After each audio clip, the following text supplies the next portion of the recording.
but she agrees to continue with her tale. About 6 months after Catherine's marriage to Edgar Linton, Heathcliff returns home, surprising Nellie at Thrushcross Grange.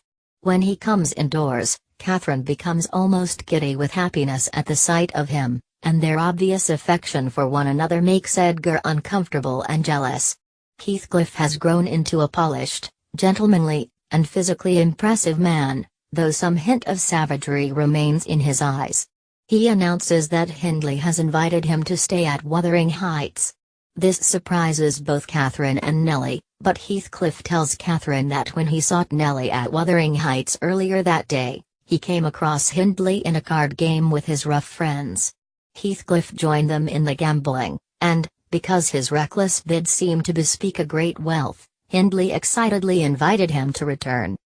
Catherine and Isabella begin to visit Wuthering Heights quite often, and Heathcliff returns the favor by calling at the Grange. Isabella begins to fall in love with Heathcliff, who, despite his obvious love for Catherine, does nothing to discourage her sister-in-law's affections. Nellie suspects that he harbors wicked and vengeful motives, and vows to watch him closely. Summary, Chapter 11. Nellie travels to Wuthering Heights to talk with Hindley, but instead she finds Herne, who throws stones at her and curses.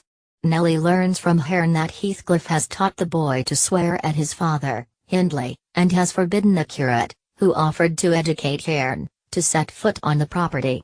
Heathcliff appears, and Nellie flees.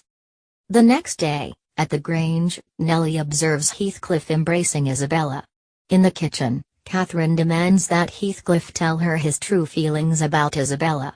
She offers to convince Edgar to permit the marriage if Heathcliff truly loves the woman.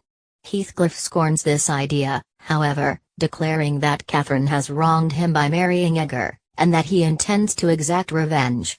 Nellie informs Edgar of the encounter occurring between Catherine and Heathcliff in the kitchen, and Edgar storms in and orders Heathcliff off of his property. When Heathcliff refuses to leave, Edgar summons his servants for help.